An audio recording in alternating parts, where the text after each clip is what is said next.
top of a developing story in Venezuela. The political crisis today reaching a boiling point as interim President Juan Guaido called on the military to join his movement and topple Nicolás Maduro's regime. Now, in a tweet just minutes ago, President Donald Trump threatened what he called a, quote, full and complete embargo, in addition to what the president called the highest level sanctions on the island on the island of Cuba if Cuban soldiers don't leave Venezuela immediately. As we know, Cuba is a major supporter of Nicolás Maduro, and there are Cuban military advisors in Venezuela. Let's get the latest right now from Washington and CBS 4's Nicole Killian.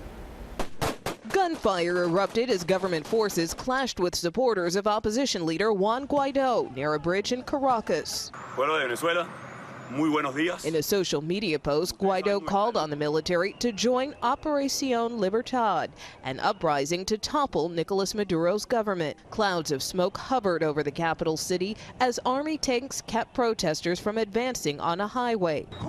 The unrest has been escalating since January, when Guaido declared himself the interim president. Your time is over. Venezuela is ready for a change.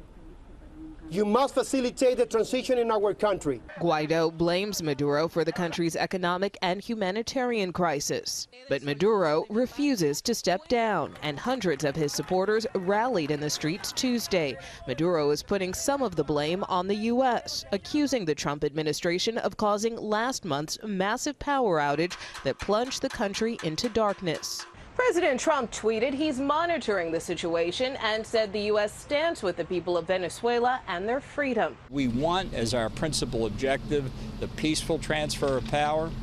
But I will say again, as the president has said from the outset, and that Nicolás Maduro and those supporting him, particularly those who are not Venezuelan, should know is all options are on the table. Maduro has remained out of sight while his political future hangs in the balance. His government has vowed to contain the uprising. Nicole Killian, CBS News, the White House. CNN's Stefano Pozzebon is live tonight. So, Stefano, what is the situation right now on the ground?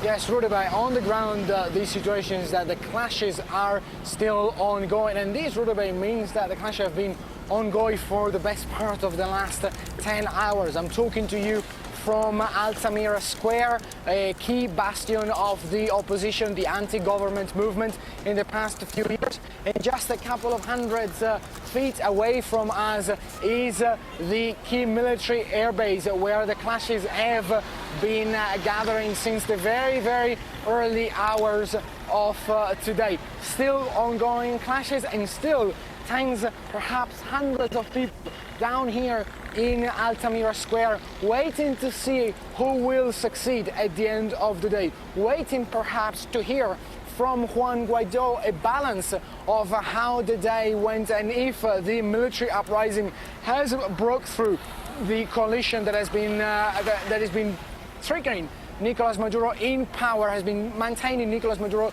in power for so long. So this situation is still extremely volatile. Elliot, Rudabay is still extremely volatile and could evolve either way. We're still not yet to the breaking point where we can understand who will succeed in this dramatic power tussle here in the heart of Caracas. Elliot, Rudabay? Stefano Pozzebon reporting from a very tense situation there in Caracas. We will go back to you as it warrants. Thank you, Stefano.